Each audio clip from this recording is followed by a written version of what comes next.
¿Qué pasaría si te dijera que tu destino fue decidido antes de que nacieras? La Escritura nos muestra en Génesis 25:23 que Dios habló sobre dos naciones en el vientre de una mujer. La mayoría de las personas asumen que los héroes bíblicos nacieron perfectos y destinados a la grandeza desde el principio. Pero la historia real revela algo muy diferente. En este relato descubriremos tres verdades poderosas. Primero, veremos cómo el favoritismo familiar puede destruir relaciones que deberían ser sagradas. Segundo, exploraremos por qué Dios elige a personas imperfectas para cumplir sus propósitos eternos. Y tercero, entenderemos cómo las decisiones tomadas en momentos de debilidad pueden cambiar el curso de generaciones enteras. Y una vez que comprendamos esta primera capa, la historia real comienza. Isaac y Rebeca esperaron muchos años para tener hijos. Isaac oró fervientemente porque su esposa era estéril. Finalmente, después de 20 años de matrimonio, Rebeca quedó embarazada. Pero este no sería un embarazo normal. Dos bebés luchaban dentro de su vientre con una intensidad que la preocupaba profundamente. Ella buscó respuestas de Dios. La respuesta divina fue profética y perturbadora. Dos naciones estaban en su vientre. Dos pueblos se separarían desde sus entrañas. Un pueblo sería más fuerte que el otro, y el mayor serviría al menor. Esta profecía desafiaba todo lo que la cultura antigua valoraba. En el mundo del cercano Oriente Antiguo, el primogénito lo heredaba todo. El hijo mayor recibía la bendición, la autoridad y la doble porción de la herencia. Pero Dios estaba declarando que el orden natural sería invertido. ¿Por qué haría Dios algo así? ¿Estaba rechazando las tradiciones humanas? ¿O había algo más profundo en juego? Cuando llegó el momento del parto, el primer bebé salió rojo y cubierto de vello como un manto de piel. Lo llamaron Esaú, que significa velludo o terminado, pero inmediatamente detrás venía su hermano, agarrando el talón de Esaú con su pequeña mano. A este segundo hijo lo llamaron Jacob, que significa el que agarra el talón o suplantador. Desde el primer momento de vida, estos gemelos estaban en competencia. El nombre Jacob llevaría un significado profético. Él no solo agarraba el talón de su hermano, sino que un día lo suplantaría completamente. Los dos niños crecieron y se volvieron completamente diferentes. Esaú se convirtió en un hábil cazador, un hombre del campo que amaba la vida al aire libre. Jacob era más tranquilo. Prefería quedarse en las tiendas y era más contemplativo. Aquí comenzó el problema que destruiría la paz familiar. Isaac amaba a Esaú porque le gustaba comer de su casa. Rebeca amaba a Jacob. Este favoritismo no era secreto. Era obvio para todos en el campamento. Los padres dividieron a sus hijos con su amor parcial. Suscríbete para descubrir cómo el favoritismo parental puede destruir familias enteras y cambiar el curso de la historia bíblica. Este patrón destructivo no era nuevo. Ya habíamos visto favoritismo entre Caín y Abel, entre Ismael e Isaac. Pero con Jacob y Esaú, las consecuencias serían aún más dramáticas. La tensión crecía cada día. Esaú sabía que su padre lo prefería. Jacob sabía que su madre lo favorecía. Ambos hermanos vivían en un ambiente tóxico de comparación constante, pero había algo más profundo sucediendo. Rebeca recordaba la profecía divina. Ella sabía que Jacob, no Esaú, debía recibir la bendición. Ella conocía el plan de Dios. Esta convicción moldearía sus acciones futuras de maneras que serían controversiales y moralmente complejas. ¿Puede una madre hacer algo moralmente cuestionable para cumplir un propósito divino? ¿Justifica el fin los medios cuando creemos estar sirviendo a Dios? Los eruditos debaten estas preguntas hasta hoy. Algunos argumentan que Rebeca mostró fe al actuar según la profecía divina. Otros dicen que manipuló situaciones que Dios habría cumplido de otra manera.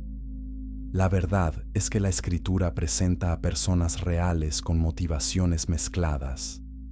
Rebeca amaba a Jacob genuinamente, pero también creía en su destino divino. Isaac amaba a Esaú sinceramente, pero quizás ignoraba o rechazaba la profecía sobre sus hijos. Esta familia estaba al borde de una crisis que cambiaría todo. 2 hermanos, 2 padres divididos, una profecía divina, una bendición que solo uno podría recibir. La rivalidad que comenzó en el vientre estaba a punto de explotar de maneras que nadie podía predecir. Lo que sucedió después revelaría no solo el carácter de estos hombres, sino también cómo Dios trabaja a través de las decisiones humanas imperfectas para cumplir sus propósitos perfectos. Y lo que viene a continuación cambiará tu comprensión de cómo Dios elige a sus instrumentos. Capítulo 2. El día que se vendió un destino. ¿Puede un momento de debilidad destruir tu futuro para siempre? Génesis 25, 32 registra una de las transacciones más impactantes de toda la Escritura. La mayoría de las personas cree que las bendiciones espirituales no pueden perderse por decisiones impulsivas. Pero este capítulo de la historia de Jacob demuestra lo contrario. Vamos a explorar 3 dimensiones de este evento crítico. Primero, descubriremos qué era realmente la primogenitura y por qué valía tanto en el mundo antiguo. Segundo, analizaremos la psicología detrás de las decisiones impulsivas y cómo nos afectan hoy. Y tercero, veremos cómo una sola elección puede tener consecuencias que duran generaciones. Y cuando entendamos el peso completo de este momento, veremos por qué cambió la historia para siempre. Un día, Jacob estaba cocinando un guiso. El aroma llenaba el campamento. Era un guiso de lentejas rojas, espeso y nutritivo. Esaú regresó del campo exhausto y hambriento. Había estado cazando sin éxito y su estómago rugía con desesperación. Cuando vio el guiso que Jacob preparaba, sintió que moriría si no comía inmediatamente. Sus palabras revelaron su estado mental. «Dame de comer de ese guiso rojo, porque estoy muy cansado». Por eso lo llamaron Edom, que significa rojo. Jacob vio una oportunidad. Su hermano mayor estaba vulnerable, desesperado, irracional por el hambre. Jacob conocía el valor de la primogenitura. Sabía que incluía la doble porción de la herencia, el liderazgo familiar y las bendiciones espirituales prometidas a Abraham. En un momento de astucia fría, Jacob hizo una propuesta que cambiaría todo. «Véndeme hoy tu primogenitura». La palabra vender es crucial aquí. Jacob no estaba pidiendo un regalo, estaba proponiendo una transacción comercial permanente y legalmente vinculante. Esaú respondió con palabras que revelan su carácter. «He aquí, yo me voy a morir. ¿Para qué, pues, me servirá la primogenitura?». Esta respuesta muestra una mentalidad peligrosa que muchos tienen hoy. Esaú priorizó la gratificación inmediata sobre el valor eterno. Cambió lo permanente por lo temporal. Sacrificó su futuro por un momento presente. La Escritura nos dice que Esaú menospreció su primogenitura. La palabra hebrea utilizada significa despreciar, considerar sin valor, tratar con desdén. Jacob exigió un juramento. «Júramelo hoy». Jacob quería asegurarse de que esta transacción fuera irrevocable. Esaú juró y vendió su primogenitura a Jacob por un plato de guiso. Luego comió, bebió, se levantó y se fue. El texto bíblico describe esta secuencia con frialdad deliberada. Comió, bebió, se levantó, se fue. No hubo reflexión. No hubo arrepentimiento inmediato. Esaú satisfizo su hambre física y siguió adelante como si nada trascendental hubiera sucedido. Pero algo monumental acababa de ocurrir.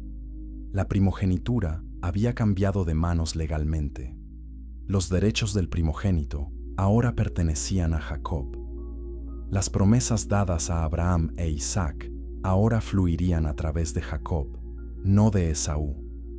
Una decisión de 5 minutos había alterado el curso de la historia de la redención. Comenta abajo si alguna vez has tomado una decisión impulsiva que cambió tu vida para siempre. Los eruditos debaten si este intercambio era moralmente legítimo. ¿Tenía Jacob derecho a aprovechar la debilidad de su hermano? ¿Era Esaú realmente responsable de una decisión tomada bajo estrés extremo? Algunos argumentan que Jacob mostró astucia emprendedora. Otros lo ven como manipulación sin escrúpulos. La Escritura no condena explícitamente a Jacob en este momento, pero tampoco lo elogia. Simplemente registra los hechos y deja que las consecuencias hablen por sí mismas. Lo fascinante es que Dios ya había profetizado que el mayor serviría al menor. Entonces, ¿necesitaba Jacob tomar medidas para que esto sucediera?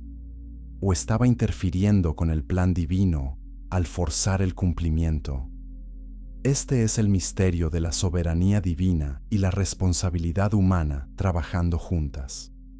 Dios declara sus propósitos, pero los seres humanos todavía toman decisiones reales que tienen consecuencias reales.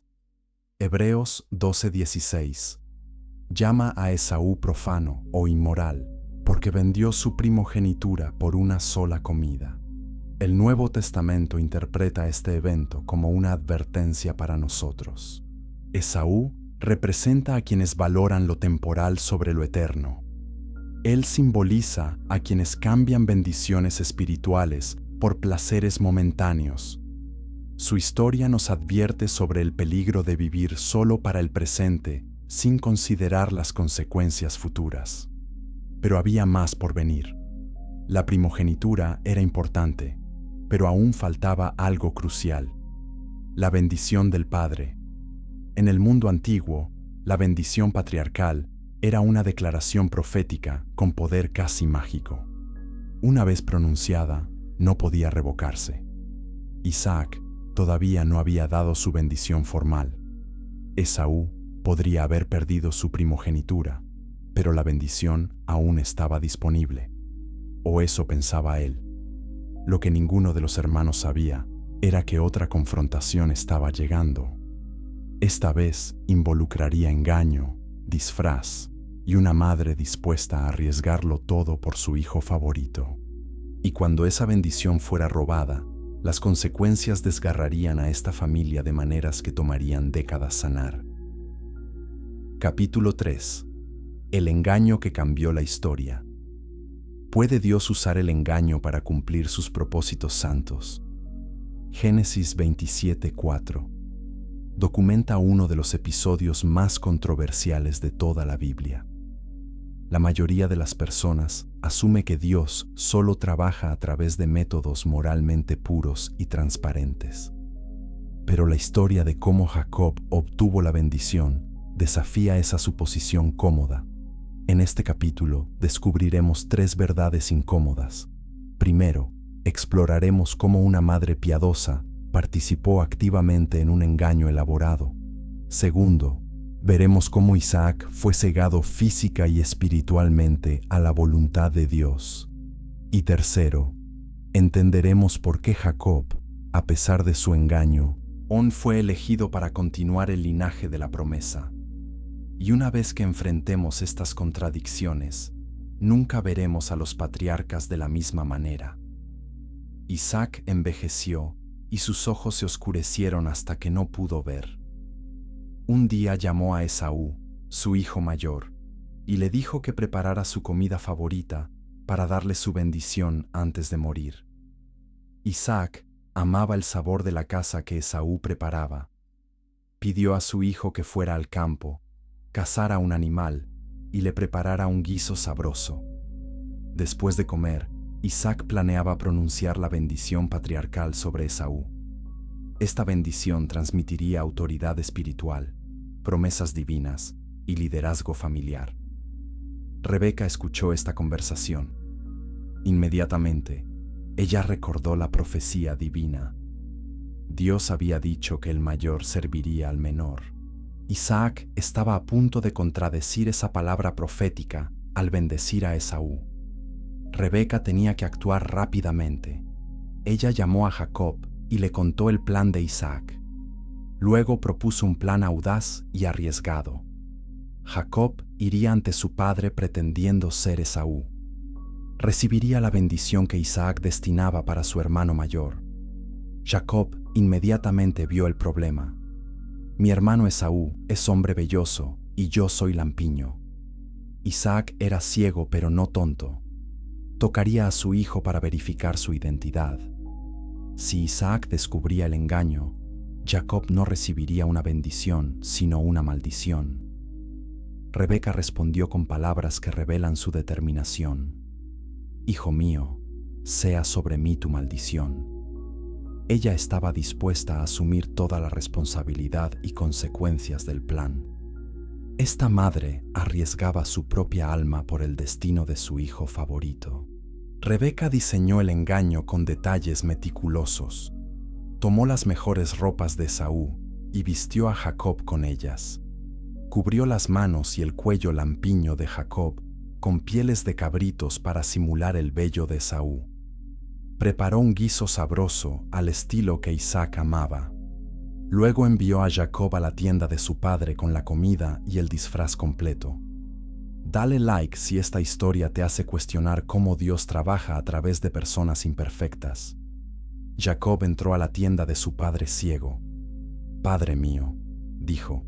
Isaac respondió, heme aquí, ¿quién eres tú, hijo mío? Jacob mintió directamente. Yo soy Esaú, tu primogénito. La mentira era explícita, clara e intencional. Jacob no solo engañaba a través del disfraz, sino también con palabras falsas. Isaac se sorprendió de la rapidez con que su hijo había regresado. ¿Cómo la encontraste tan pronto, hijo mío? Jacob respondió con otra mentira, esta vez invocando el nombre de Dios, porque Jehová tu Dios hizo que la encontrase delante de mí. Esta respuesta es particularmente perturbadora. Jacob usó el nombre del Señor para respaldar su engaño. Mezcló lo sagrado con lo fraudulento. Atribuyó su mentira a la providencia divina. Isaac aún sospechaba. Acércate ahora para que te toque, hijo mío, por si eres mi hijo Esaú o no. Jacob se acercó a su padre ciego. Isaac tocó sus manos cubiertas con piel de cabrito. Las manos son las manos de Esaú, dijo Isaac, pero la voz es la voz de Jacob. La confusión de Isaac es palpable en el texto. Sus sentidos le daban información contradictoria.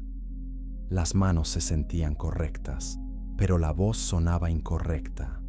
Finalmente, Isaac preguntó directamente, ¿eres tú realmente mi hijo Esaú?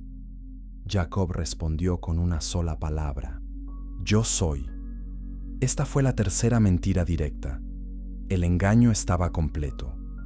Isaac comió el guiso, bebió el vino, y luego pidió a Jacob que se acercara para besarlo. Cuando Jacob se acercó, Isaac olió el aroma de las ropas de Esaú y finalmente se convenció. Entonces Isaac pronunció la bendición. Mira, el olor de mi hijo es como el olor del campo que Jehová ha bendecido. Dios te dé del rocío del cielo y de las grosuras de la tierra, abundancia de trigo y de mosto. Sírvante pueblos y naciones se inclinen ante ti. Sé Señor de tus hermanos, e inclínense ante ti los hijos de tu madre. Malditos los que te maldijeren, y benditos los que te bendijeren. La bendición era irrevocable. Las palabras habían sido pronunciadas. El poder espiritual había sido transferido. Jacob salió de la tienda justo cuando Esaú regresaba del campo con su caza. Esaú preparó el guiso, lo llevó a su padre y dijo: «Levántate, padre mío, y come de la caza de tu hijo para que me bendigas». Isaac se estremeció violentamente. «¿Quién eres tú?». «Yo soy tu hijo, tu primogénito Esaú». Isaac tembló con un temblor muy grande. «¿Quién es entonces el que cazó caza y me la trajo? Yo comí de todo antes que vinieses y lo bendije, y bendito será». Cuando Esaú escuchó las palabras de su padre, clamó con un grito grande y muy amargo: «Bendíceme también a mí, padre mío». Isaac respondió con palabras devastadoras: «Vino tu hermano con engaño y tomó tu bendición». Esaú respondió con amargura: «¿No es su nombre Jacob? Me ha suplantado ya 2 veces. Tomó mi primogenitura y ahora ha tomado mi bendición». El dolor de Esaú era real y justificado. Había sido engañado 2 veces por su hermano menor. «¿No has guardado bendición para mí?», preguntó Esaú desesperadamente. Isaac respondió que ya había hecho a Jacob señor y le había dado todos los recursos. «¿Qué puedo hacer por ti ahora, hijo mío?». Esaú lloró y rogó: «No tienes más que una sola bendición, padre mío. Bendíceme también a mí, padre mío». Y Esaú alzó su voz y lloró. La imagen de este cazador fuerte llorando ante su padre ciego es una de las escenas más conmovedoras de Génesis. Isaac finalmente pronunció una bendición menor sobre Esaú: «Vivirías lejos de las riquezas de la tierra y del rocío del cielo. Por tu espada vivirás y a tu hermano servirás, pero cuando te fortalezcas romperás su yugo de tu cerviz». Esta bendición contenía tanto destino como esperanza.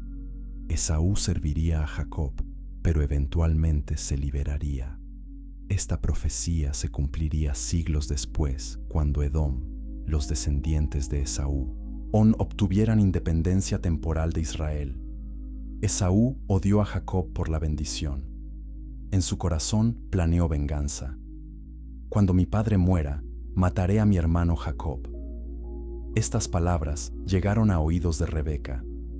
Ella inmediatamente advirtió a Jacob que huyera a Harán, donde vivía su hermano Labán. «Quédate con él algunos días hasta que el furor de tu hermano se calme». El engaño había conseguido la bendición, pero también había destrozado a la familia. Y lo que Jacob no sabía era que su exilio no duraría días ni meses, sino décadas enteros. El precio del engaño estaba a punto de cobrarse de maneras que Jacob nunca imaginó. Capítulo 4. La huida y el encuentro con Dios. ¿Puede un fugitivo encontrar a Dios en medio del desierto? Génesis 28:12. Describe una escalera que conecta el cielo con la tierra. La mayoría de las personas piensa que necesitamos estar en lugares santos para encontrar a Dios. Pero la experiencia de Jacob demuestra que Dios nos encuentra en nuestros momentos más desesperados y solitarios. En este capítulo exploraremos 3 transformaciones cruciales. Primero, veremos cómo el miedo cambió a Jacob de un manipulador confiado a un fugitivo vulnerable. Segundo, descubriremos qué significa realmente la escalera de Jacob y por qué Jesús mismo la mencionó. Y tercero, entenderemos cómo los votos que hacemos en crisis pueden moldear el resto de nuestras vidas. Y cuando veamos a Dios persiguiendo a este engañador, entenderemos la naturaleza radical de la gracia divina. Jacob dejó Beerseba y se fue hacia Harán. Estaba huyendo por su vida. El hermano al que había engañado 2 veces ahora planeaba matarlo. Jacob viajaba solo, sin siervos, sin protección, sin riquezas. El hijo favorito de Rebeca ahora era un refugiado en el desierto. La ironía es profunda. Jacob había luchado toda su vida por la bendición y la primogenitura. Ahora que las tenía, huía sin nada más que su vida. Llegó a cierto lugar y pasó allí la noche porque el sol se había puesto. Tomó una de las piedras del lugar, la puso como cabecera y se acostó en aquel lugar para dormir. No había cama cómoda ni tienda protectora, solo tierra dura, una piedra como almohada y el cielo abierto sobre él. Jacob estaba completamente despojado de comodidad y seguridad. En este estado de vulnerabilidad total, Dios decidió revelarse. Jacob tuvo un sueño. Vio una escalera apoyada en tierra cuyo extremo tocaba el cielo. Los ángeles de Dios subían y descendían por ella. Esta imagen es extraordinaria. La palabra hebrea traducida como escalera también puede significar rampa o escalinata. No era una escalera doméstica pequeña, sino una estructura masiva que conectaba dos realidades: la tierra donde Jacob dormía y el cielo donde Dios reina. Comparte este video con alguien que necesite saber que Dios lo está buscando incluso ahora. Los ángeles subían y descendaban constantemente. Esta actividad sugiere comunicación continua entre el cielo y la tierra. El cielo no estaba cerrado ni distante. Había un punto de conexión, un lugar donde lo divino tocaba lo humano. Y ese punto estaba exactamente donde Jacob dormía. El lugar que parecía ordinario era en realidad un portal cósmico. Lo que Jacob pensaba que era solo una parada de descanso era en realidad un lugar santísimo. Entonces Jehová estaba de pie sobre ella. Dios mismo apareció en la parte superior de la escalera y habló palabras que cambiarían la vida de Jacob para siempre. Yo soy Jehová, el Dios de Abraham tu padre y el Dios de Isaac. Dios se identificó conectando su identidad con los patriarcas anteriores. La tierra en la que estás acostado te la daré a ti y a tu descendencia. Esta promesa parecía imposible. Jacob estaba huyendo, sin hogar, sin futuro visible. Sin embargo, Dios le prometió tierra. Tu descendencia será como el polvo de la tierra, y te extenderás al occidente, al oriente, al norte y al sur. Y todas las familias de la tierra serán benditas en ti y en tu simiente. Esta era la misma promesa dada a Abraham y a Isaac. Ahora se transmitía formalmente a Jacob. A pesar de su engaño, a pesar de su manipulación, Dios lo elegía como portador del pacto. He aquí yo estoy contigo y te guardaré por donde quiera que fueres, y volveré a traerte a esta tierra. No te dejaré hasta que haya hecho lo que te he dicho. Esta promesa de presencia divina es el centro del encuentro. Yo estoy contigo. 4 palabras que transformarían a un fugitivo en un patriarca. Dios no prometió que el camino sería fácil. No prometió que Jacob no sufriría, pero prometió presencia continua y cumplimiento final del propósito divino. Jacob despertó de su sueño y dijo palabras que revelan su asombro. Ciertamente Jehová está en este lugar y yo no lo sabía. Tuvo miedo y dijo: cuán terrible es este lugar. No es otra cosa que casa de Dios y puerta del cielo. Jacob había descubierto una verdad fundamental. Dios no está confinado a lugares específicos construidos por humanos. Dios puede manifestarse en cualquier lugar, e incluso en un desierto solitario. La palabra terrible aquí no significa espantoso en sentido negativo, sino imponente, lleno de asombro, que inspira reverencia. Jacob se levantó temprano, tomó la piedra que había usado como almohada y la puso como pilar.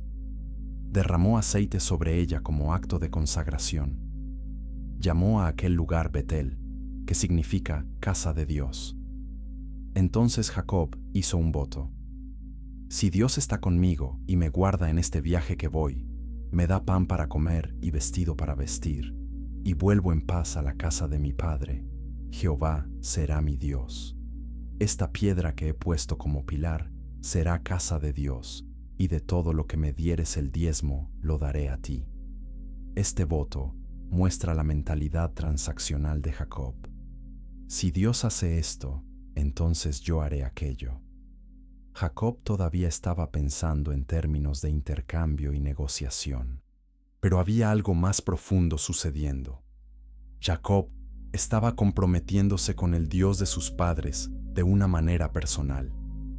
Hasta este momento, Jehová era el Dios de Abraham y de Isaac.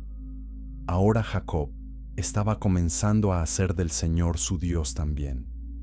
Este fue el inicio de una transformación espiritual que tomaría décadas completarse. El encuentro en Betel marcó un punto de inflexión. Jacob había salido de casa como un engañador, huyendo de las consecuencias. Pero había encontrado algo que no esperaba en el camino. Había encontrado a un Dios que lo perseguía con gracia. Jesús mismo haría referencia a esta escalera siglos después. En Juan 1:51, Jesús dijo a Natanael que vería el cielo abierto y los ángeles de Dios subiendo y descendiendo sobre el Hijo del Hombre. Jesús se identificó como la verdadera escalera entre el cielo y la tierra. Él es el punto de conexión entre Dios y la humanidad. Lo que Jacob vio en sombras, Jesús lo cumplió en realidad. Jacob continuó su viaje hacia Harán con renovada esperanza. Dios estaba con él. Tenía una promesa divina, pero también tenía mucho que aprender sobre el carácter de Dios y sobre su propio corazón. Y lo que le esperaba en Harán probaría su paciencia, su amor y su determinación de maneras que nunca imaginó. Capítulo 5. Amor, trabajo y traición en Harán. ¿Puede el amor sobrevivir al engaño y la traición? Génesis 29:18. Registra una de las historias de amor más famosas de la Biblia. La mayoría de las personas cree que el verdadero amor siempre es recompensado rápidamente. Pero la experiencia de Jacob con Raquel nos enseña que el amor genuino a menudo requiere paciencia extrema y sacrificio doloroso. En este capítulo descubriremos 3 lecciones poderosas. Primero, exploraremos cómo Jacob, el engañador, se convirtió en Jacob, el engañado. Segundo, veremos cómo Dios usa situaciones injustas para moldear nuestro carácter. Y tercero, entenderemos por qué las mujeres no amadas en la Biblia a menudo reciben bendiciones especiales de Dios. Y cuando veamos la justicia poética en la historia de Jacob, reconoceremos la mano de Dios trabajando incluso en el dolor. Jacob llegó a la tierra de los orientales y vio un pozo en el campo con 3 rebaños de ovejas cerca. Los pastores usaban ese pozo para dar agua a sus rebaños. Una piedra grande cubría la boca del pozo. Cuando todos los rebaños se reunían, On y los pastores removían la piedra, daban agua a las ovejas y volvían a poner la piedra en su lugar. Jacob preguntó a los pastores de dónde eran. Respondieron que eran de Harán. Jacob preguntó si conocían a Labán, hijo de Nacor. Sí lo conocemos, respondieron. Mientras hablaban, Raquel llegó con las ovejas de su padre porque ella era pastora. Cuando Jacob vio a Raquel, hija de Labán, hermano de su madre, y las ovejas de Labán, se acercó y removió la piedra de la boca del pozo. Esta acción requería la fuerza de varios hombres normalmente, pero Jacob lo hizo solo. Era una demostración de fuerza impulsada por la emoción de encontrar a su familia. Jacob dio de beber al rebaño de Labán y luego besó a Raquel y alzó su voz y lloró. Esta escena es conmovedora. Jacob había viajado cientos de kilómetros solo. Había dejado todo atrás. Ahora encontraba a su familia en circunstancias providenciales. Su emoción era genuina y profunda. Jacob dijo a Raquel que era pariente de su padre y hijo de Rebeca. Raquel corrió a contarle a su padre. Cuando Labán oyó las noticias sobre Jacob, hijo de su hermana, corrió a recibirlo, lo abrazó, lo besó y lo trajo a su casa. Suscríbete para descubrir cómo las relaciones familiares pueden ser tanto bendición como trampa. Jacob contó a Labán todas las cosas que le habían sucedido. Labán respondió: «Ciertamente hueso mío y carne mía eres». Y Jacob se quedó con él durante un mes. La hospitalidad inicial era genuina, pero Labán era un hombre astuto. Después de un mes, Labán dijo a Jacob que no debía servirle gratis solo porque eran parientes.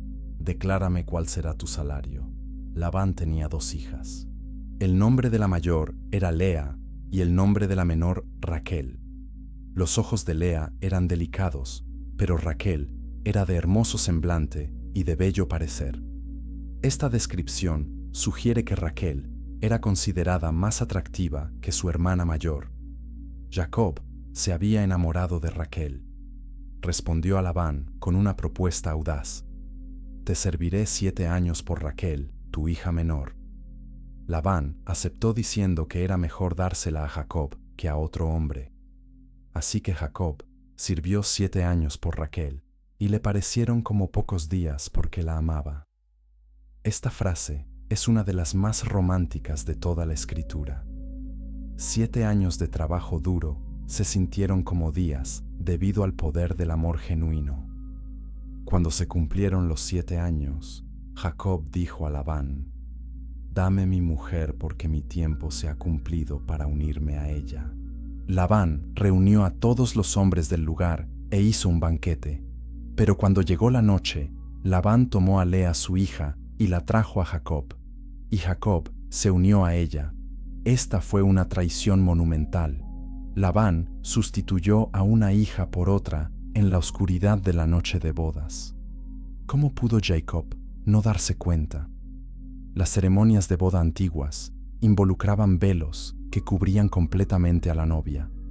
La consumación ocurría en completa oscuridad, y Jacob probablemente había bebido vino durante la celebración. Cuando llegó la mañana, he aquí que era Lea. La conmoción y el horror de Jacob son palpables en estas palabras simples: 7 años de trabajo, 7 años de espera, 7 años de amor por Raquel. Y despertó con la hermana equivocada. Jacob confrontó a Labán inmediatamente. «¿Qué es esto que me has hecho?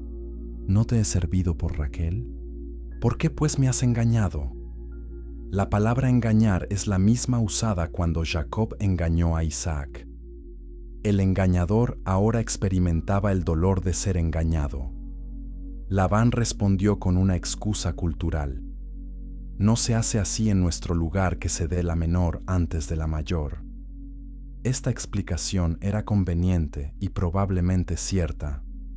La tradición requería que la hija mayor se casara primero.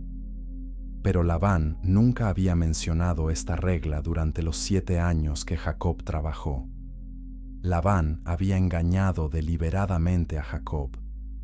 «Cumple la semana de esta», dijo Labán, «y se te dará también la otra por el servicio que hagas conmigo otros 7 años». Comenta si reconoces la ironía de que Jacob el engañador sea engañado de la misma manera que engañó a su padre.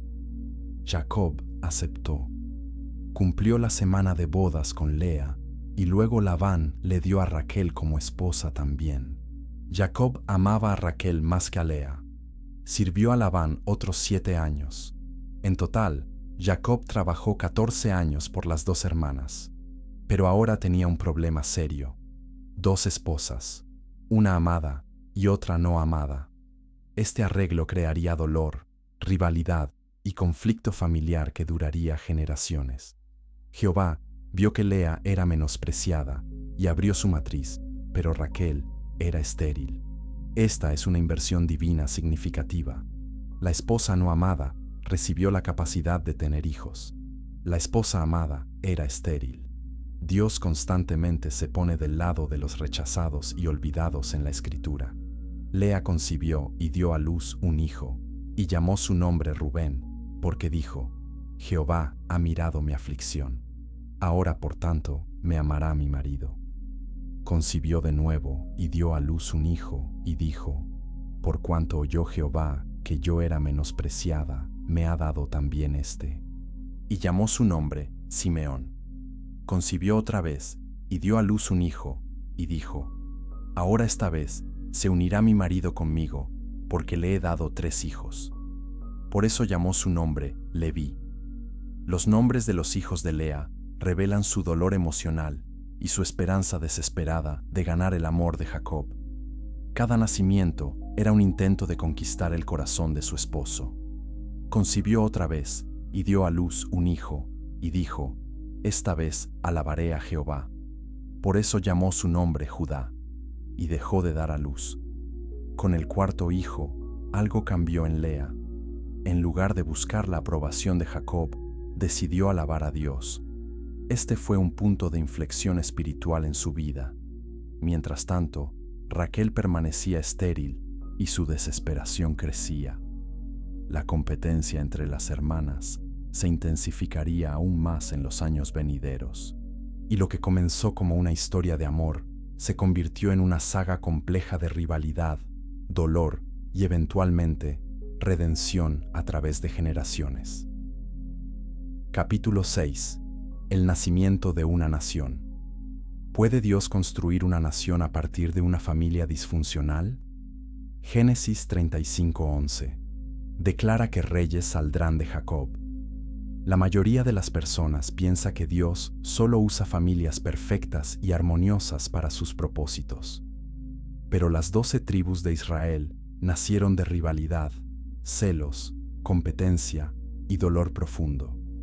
En este capítulo, exploraremos 3 verdades incómodas sobre el origen de Israel. Primero, veremos cómo la poligamia creó conflicto generacional que afectó a toda la nación. Segundo, descubriremos los nombres proféticos de los 12 hijos y qué revelan sobre el carácter de Dios. Y tercero, entenderemos cómo Dios redime situaciones rotas para cumplir sus promesas eternas. Y cuando veamos a las 12 tribus emerger de este caos familiar, reconoceremos que Dios especializa en usar lo imperfecto para crear algo santo. Raquel vio que no daba hijos a Jacob y tuvo envidia de su hermana. Dijo a Jacob: «Dame hijos, o si no me muero». La esterilidad en el mundo antiguo era considerada una maldición y una vergüenza profunda. Raquel sentía que su vida no tenía sentido sin hijos. Jacob se enojó contra Raquel y dijo: ¿Soy yo acaso Dios que te impidió el fruto de tu vientre? La frustración de Jacob era comprensible, pero su respuesta carecía de compasión. Raquel entonces propuso una solución cultural común, pero problemática. «He aquí mi sierva Bila, entra a ella y dará a luz sobre mis rodillas, y yo también tendré hijos de ella». Jacob aceptó, y Bila concibió y dio a luz un hijo. Raquel lo llamó Dan, diciendo: «Me juzgó Dios, y también oyó mi voz, y me dio un hijo». Bila concibió otra vez, y dio a luz un segundo hijo a Jacob. Raquel dijo: «Con luchas de Dios he contendido con mi hermana, y he vencido». Y llamó su nombre Neftalí. Cuando Lea vio que había dejado de dar a luz, tomó a Silpa su sierva, y la dio a Jacob por mujer. Silpa dio a luz un hijo a Jacob, y Lea dijo: «Vino la ventura», y llamó su nombre Gad. Silpa dio a luz otro hijo a Jacob, y Lea dijo: «Para dicha mía, porque las mujeres me dirán dichosa», y llamó su nombre Aser. Esta competencia por hijos a través de siervas muestra la profundidad de la rivalidad entre las hermanas. Fue Rubén en tiempo de la siega del trigo y halló mandrágoras en el campo y las trajo a Lea su madre. Y dijo Raquel a Lea: «Dame por favor de las mandrágoras de tu hijo». Las mandrágoras eran plantas consideradas afrodisíacas y potenciadoras de fertilidad. Lea respondió con amargura: «Es poco que hayas tomado mi marido, sino que también te has de llevar las mandrágoras de mi hijo». Dale like si esta historia familiar te parece sorprendentemente moderna en su disfunción. Raquel negoció: «Pues dormirá contigo esta noche por las mandrágoras de tu hijo». Las hermanas literalmente negociaban el acceso a su esposo compartido. Cuando Jacob volvió del campo por la tarde, Lea salió a recibirlo y dijo: «A mí has de entrar porque a la verdad te he alquilado por las mandrágoras de mi hijo». Y durmió con ella aquella noche. Oyó Dios a Lea y concibió y dio a luz el quinto hijo a Jacob. Y dijo Lea: «Dios me ha dado mi recompensa por cuanto di mi sierva a mi marido». Y llamó su nombre Isacar. Concibió Lea otra vez y dio a luz el sexto hijo a Jacob. Y dijo: «Lea, Dios me ha dado una buena dote. Ahora morará conmigo mi marido, porque le he dado 6 hijos». Y llamó su nombre Zabulón. Después dio a luz una hija, y llamó su nombre Dina. Se acordó Dios de Raquel, y la oyó Dios, y le concedió hijos. Concibió y dio a luz un hijo, y dijo: «Dios ha quitado mi afrenta». Y llamó su nombre José, diciendo: «Añádame Jehová otro hijo». Este momento fue transformador para Raquel. Finalmente, su vientre se abrió. El hijo que había deseado desesperadamente por años, finalmente llegó. José se convertiría en el más importante de todos los hijos de Jacob, en términos de la narrativa bíblica. Suscríbete para descubrir cómo este hijo favorito cambiaría el destino de toda la familia. Ahora Jacob tenía 11 hijos de 4 mujeres diferentes: Rubén, Simeón, Leví, Judá, Dan, Neftalí, Gad, Aser, Isacar, Zabulón y José. Más tarde nacería Benjamín, completando los 12. Estos 12 hijos se convertirían en las 12 tribus de Israel. Sus nombres llevan significados proféticos. Rubén significa mira un hijo. Simeón significa oír. Leví significa unido. Judá significa alabanza. Dan significa juez. Neftalí significa mi lucha. Gad significa fortuna. Aser significa feliz. Isacar significa recompensa. Zabulón significa morada. José significa él añadirá. Y Benjamín más tarde significaría hijo de mi mano derecha.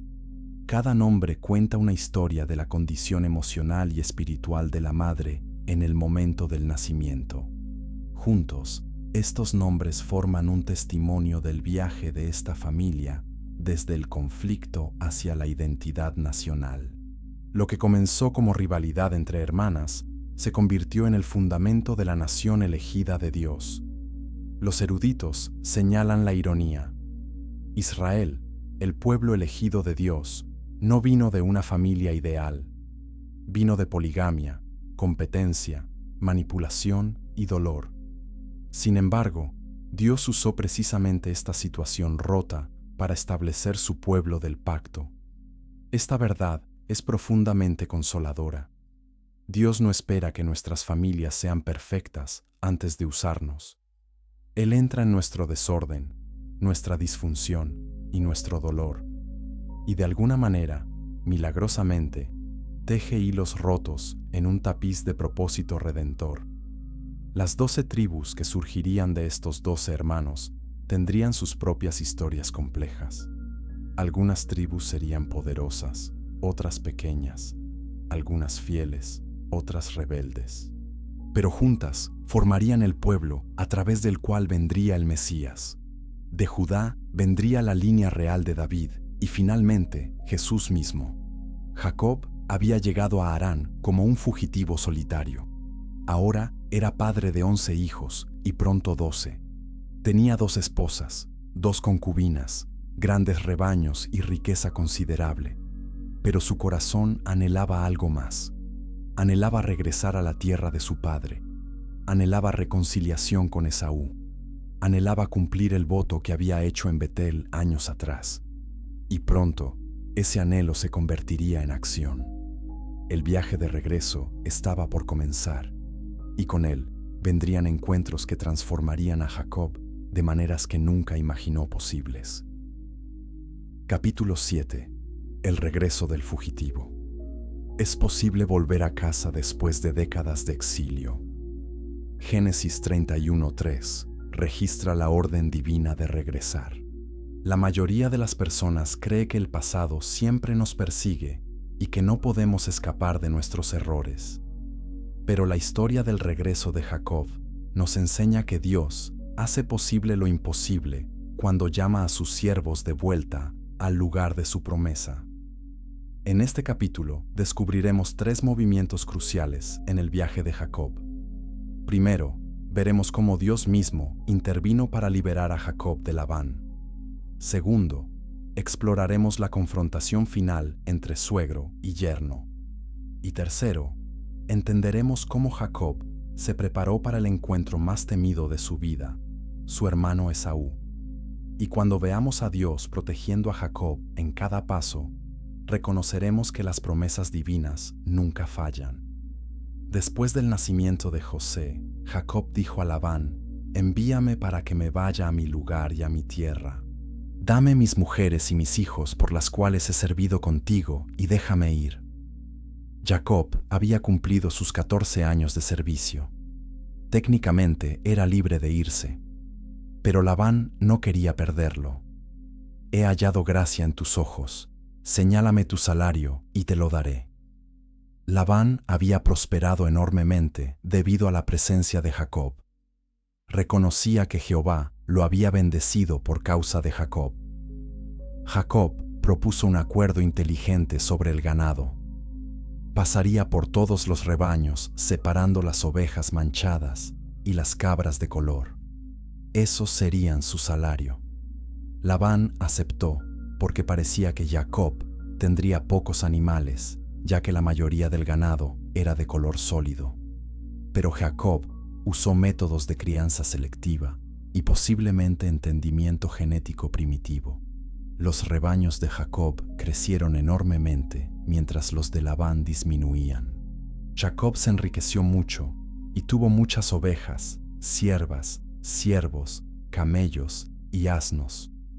Jacob oía las palabras de los hijos de Labán, que decían: «Jacob ha tomado todo lo que era de nuestro padre, y de lo que era de nuestro padre ha adquirido toda esta riqueza». Miraba también Jacob el semblante de Labán, y veía que no era para con él como antes. La atmósfera se volvía hostil. Los hijos de Labán estaban celosos y resentidos. Labán mismo estaba cambiando su actitud hacia Jacob. La situación se estaba volviendo peligrosa. Entonces Jehová dijo a Jacob: «Vuélvete a la tierra de tus padres y a tu parentela, y yo estaré contigo». Esta palabra divina fue el catalizador que Jacob necesitaba. Dios mismo le ordenaba regresar a la tierra prometida. Jacob llamó a Raquel y a Lea al campo donde estaban sus ovejas y les explicó la situación. «Os veo que el semblante de vuestro padre no es para conmigo como era antes, mas el Dios de mi padre ha estado conmigo. Vosotras sabéis que con todas mis fuerzas he servido a vuestro padre, pero vuestro padre me ha engañado y ha cambiado mi salario 10 veces». Jacob compartió cómo Dios le había mostrado en sueños que los animales rayados y manchados se multiplicarían. Comparte este video con alguien que necesita saber que Dios pelea por los que le pertenecen. Raquel y Lea respondieron de manera sorprendente: ¿tenemos acaso parte o heredad en la casa de nuestro padre? ¿No nos tiene ya como por extrañas, pues, que nos vendió y aún se ha comido del todo nuestro precio? Toda la riqueza que Dios ha quitado a nuestro padre nuestra es y de nuestros hijos. Ahora pues, haz todo lo que Dios te ha dicho». Las hijas de Labán reconocían que su padre las había tratado más como mercancía que como familia. Apoyaban completamente el plan de Jacob de escapar. Jacob se levantó, puso a sus hijos y a sus mujeres sobre camellos y puso en camino todo su ganado y todo cuanto había adquirido para volverse a Isaac, su padre, en la tierra de Canaán. Labán había ido a trasquilar sus ovejas y Raquel hurtó los ídolos de su padre. Jacob engañó el corazón de Labán arameo, no haciéndole saber que se iba. Huyó pues con todo lo que tenía. Se levantó y pasó el río Éufrates y se dirigió al monte de Galaad. Al tercer día fue dicho a Labán que Jacob había huido. Tomó a sus parientes consigo y fue tras Jacob 7 jornadas y lo alcanzó en el monte de Galaad. La distancia que Jacob había ganado en 3 días, Labán la recorrió en 7. Estaba furioso y determinado a detener a Jacob, pero Dios intervino directamente. Vino Dios a Labán arameo en sueños aquella noche y le dijo: «Guárdate que no hables a Jacob descomedidamente». Esta advertencia divina salvó a Jacob de un enfrentamiento potencialmente violento. Labán alcanzó a Jacob. Jacob había plantado su tienda en el monte y Labán acampó con sus hermanos en el monte de Galaad. Labán confrontó a Jacob con acusaciones. «¿Qué has hecho que me engañaste y has traído a mis hijas como prisioneras de guerra? ¿Por qué te escondiste para huir y me engañaste y no me lo hiciste saber para que yo te despidiera con alegría y con cantares con tamborín y arpa? Ni aún me dejaste besar a mis hijos y a mis hijas». Labán presentaba su caso como si fuera la víctima inocente. Jacob respondió con firmeza: «Porque tuve miedo, pues dije que quizá me quitarías por fuerza tus hijas. Aquel en quien hallares tus dioses no viva. Delante de nuestros hermanos reconoce lo que yo tenga tuyo y llévatelo». Jacob no sabía que Raquel había robado los ídolos. Labán buscó por todas las tiendas, pero no encontró nada porque Raquel los había escondido en la montura del camello y se sentó sobre ellos. Jacob entonces se enojó y riñó con Labán: «¿Cuál es mi transgresión? ¿Cuál es mi pecado para que con tanto ardor hayas venido en mi persecución?» Jacob descargó 20 años de frustración. «Estos 20 años he estado contigo. Tus ovejas y tus cabras nunca abortaron, ni yo comí carnero de tus ovejas. Nunca te traje lo arrebatado por las fieras. Yo pagaba el daño. Lo hurtado así de día como de noche de mi mano lo requerías. De día me consumía el calor, y de noche la helada, y el sueño huía de mis ojos. Así he estado 20 años en tu casa. 14 años te serví por tus 2 hijas, y 6 años por tu ganado, y has cambiado mi salario 10 veces. Si el Dios de mi padre, el Dios de Abraham y el temor de Isaac no estuviera conmigo, de cierto me enviarías ahora con las manos vacías». Labán finalmente propuso hacer un pacto. Levantaron un montón de piedras como testimonio entre ellos. Labán dijo: «Jehová, vigile entre tú y yo cuando nos apartemos el uno del otro». Esta frase se conoce como la bendición de Mizpa, pero originalmente era una advertencia mutua. Labán y Jacob se separaron en términos tensos pero pacíficos. Jacob había escapado de Labán, pero ahora enfrentaba un desafío aún mayor. Esaú, el hermano al que había engañado, vivía en la tierra hacia donde Jacob viajaba, y Jacob no sabía si Esaú todavía planeaba matarlo. Capítulo 8. La noche que Jacob se convirtió en Israel. ¿Puede una noche cambiar tu identidad para siempre? Génesis 32:28. Registra el momento más transformador en la vida de Jacob. La mayoría de las personas piensa que el cambio espiritual es gradual y cómodo. Pero Jacob descubrió que la verdadera transformación a menudo viene a través de lucha intensa, vulnerabilidad total y rendición final. En este capítulo exploraremos 3 dimensiones de esta noche misteriosa. Primero, veremos cómo el miedo preparó a Jacob para el encuentro divino. Segundo, analizaremos qué significa realmente luchar con Dios. Y tercero, entenderemos por qué Jacob recibió un nuevo nombre y qué significa para nosotros hoy. Y cuando veamos a Jacob cojear al amanecer, reconoceremos que las marcas de Dios en nuestras vidas son señales de transformación auténtica. Jacob envió mensajeros delante de él a Esaú su hermano, a la tierra de Seir, campo de Edom. Les mandó diciendo: «Así diréis a mi señor Esaú, así dice tu siervo Jacob». El lenguaje era extremadamente humilde. Jacob llamaba a Esaú señor y a sí mismo siervo. Los mensajeros regresaron con noticias aterrorizantes. Vinimos a tu hermano Esaú, y él también viene a recibirte, y 400 hombres con él. 400 hombres armados sonaba como un ejército preparado para batalla.